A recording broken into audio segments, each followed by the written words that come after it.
नमस्कार मित्रों, स्वागत है हमारे यूट्यूब चैनल प्राचीन ज्ञान सही ज्ञान में। प्राचीन समय में राजा सूरत नाम के राजा थे। राजा प्रजा की रक्षा में उदासीन रहने लगे थे। परिणाम स्वरूप पड़ोसी राजा ने उस पर चढ़ाई कर दी। सूरत की सेना भी शत्रु से मिल गई थी। परिणाम स्वरूप राजा सूरत की हार हुई और वो जान बचाकर जंगल की तरफ भागा।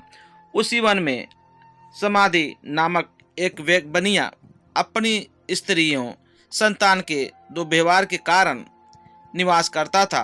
उसी वन में बनिया समाधि और राजा सूरत की भेंट हुई। दोनों का परस्पर परिचय हुआ। वो दोनों घूमते हुए हर्षि मेघा के आश्रम में पहुंचे।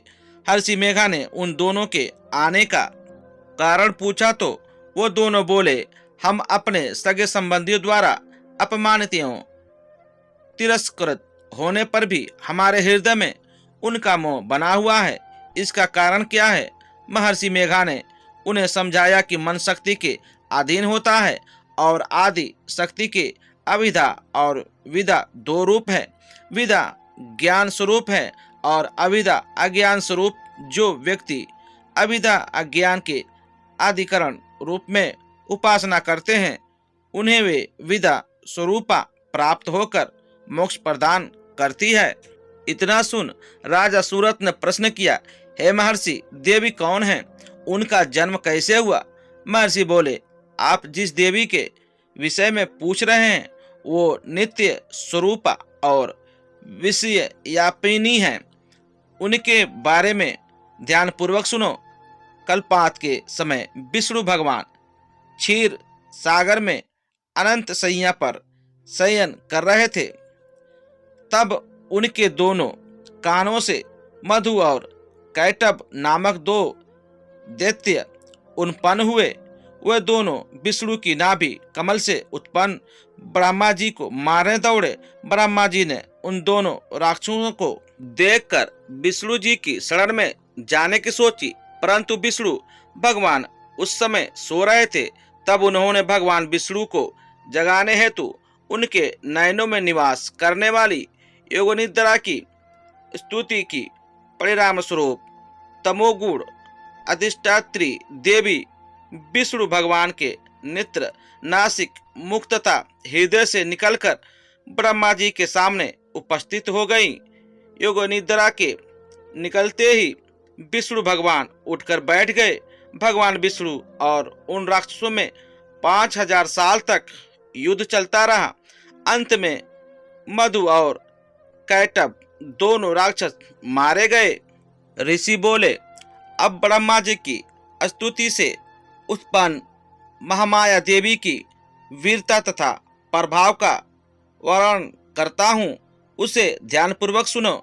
एक समय देवताओं के स्वामी इंद्र तथा दैत्यों के स्वामी महिषासुर में सैकड़ों वर्ष तक घनघोर संग्राम हुआ। इस युद्ध में देवराज इंद्र की पराजय हुई और महिषासुर इंद्रलोक का स्वामी बन बैठा। अब देवतागण ब्रह्मा के नृत्य में भगवान विष्णु भगवान शंकर की शरण में गए। देवताओं की बातें सुनकर भगवान विष्णु तथा भगवान शंकर क्रोधित हुए। भगवान विष्णु के मुख तथा ब्रह्मा जी और शिवाजी तथा इंद्र आदि के शरीर से एक तेज पुंज निकला, जिससे समस्त दिशाएं जलने लगी और अंत में यही तेज पुंज एक देवी के रूप में परिवर्तन हो गया। देवी ने सभी देवताओं से आयुध एवं शक्ति प्राप्त करके उच्च स्वर में अट्टहास किया, जिससे तीनों लोकों में हलचल मच गई।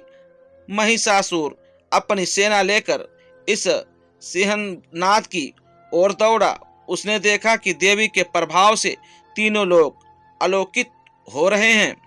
महिषासुर की देवी के सामने एक भी चाल सफल नहीं हुई और वो देवी के हाथों मारा गया। आगे चलकर यही देवी शुभ और निशुभ राक्षसों का वध करने के लिए गौरी देवी के रूप में अवतरित हुई। इन उपरोक्त व्याख्यानों को सुनाकर मेघा ऋषि ने राजा सूरत तथा बनिया से देवी स्तवन की विधिवत व्याख्या की। राजा और वणिक नदी पर जाकर देवी की तपस्या करने लगे।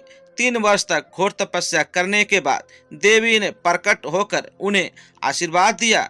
इससे वणिक संसार के मोह से मुक्त होकर आत्मचिंतन में लग गया और राजा सूरत ने शत्रुओं पर आक्रमण करके विजय प्राप्त करके अपना वैभव प्राप्त कर लिया।